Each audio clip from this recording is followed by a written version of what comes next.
Thank you for coming. It means a lot to me to kind of support the poetry, the Open Mic, the Poet Laureate program. I'm Tom Cannon. I'm the Poet Laureate of Oshkosh. I'm the first one. And thank you.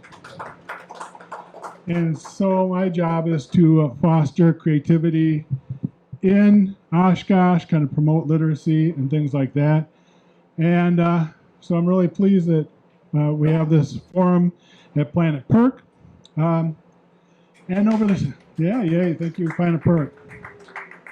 So we'll get started. I just want to talk a little bit about an event. Like over the summer, one of my events was to hold this workshop in Winneconne at this thing called the Museum of Writing Instruments. It's like this hidden little gem in Winneconne. It's very small. These wonderful people run it, and they decided to have a poetry workshop, and it was really good. I expected it to be great, especially expected it to be really fun, but it was actually an amazing experience. And there was a few seasoned citizens, and there's these two girls. One was their sisters, one was 10, the other one was middle school. And I learned a lot. I learned through, especially those two girls' eyes, that creativity is not just fun. It moves a person forward in understanding the world.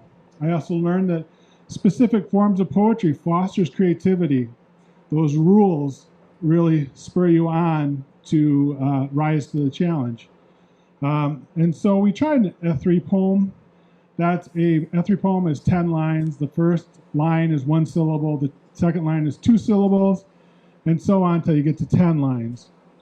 And I wish I had the poem of the little girl that wrote about going up to her cabin, because it really showed how she had to use the specific word, the right choice to get the right syllable. And other times, she couldn't just say, "We were on the beach."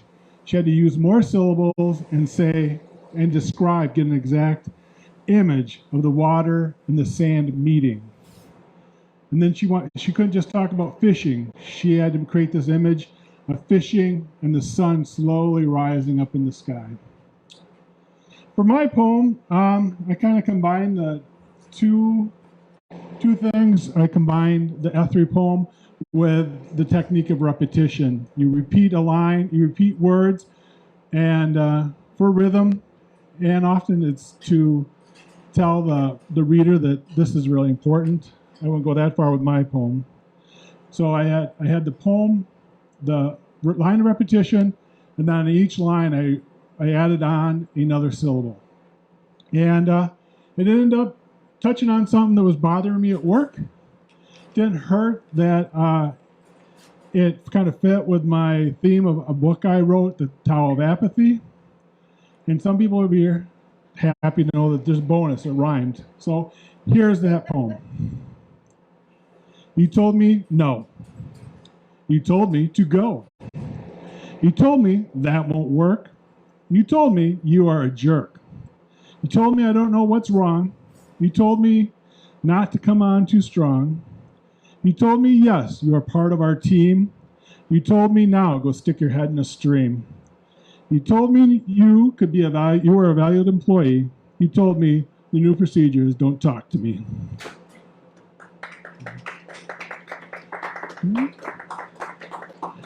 Let me just do another quick poem, and then I'll hand it over to Tom. And I just want to point out, it's kind of the neat thing is the Wisconsin Poet Laureate, Dasha Kelly Hamilton. She's the Milwaukee Poet Laureate and the Wisconsin Poet Laureate. She has a program, it's called Alignment, and it's like a poetry exchange. You take a line of poem, I have a poem, and then people write poems that are connected to it. And so the prompt was, every distance seemed like an opening. Life begins today and stretches out like a stage whisper, like a heavy fog. That is why now matters. There was a time long ago when visibility was infinite. Yet didn't we still white knuckle it? The horizon too far away was slow motion panic. Each day more roads appeared. Each distance seemed like an opening at those ever-looping intersections of fate. We could step off in any direction. We feared every direction was wrong when every direction was right, if we had only known. So check out Dash Kelly Hamilton's alignment. And now, no further ado, Tom, you want to come up here?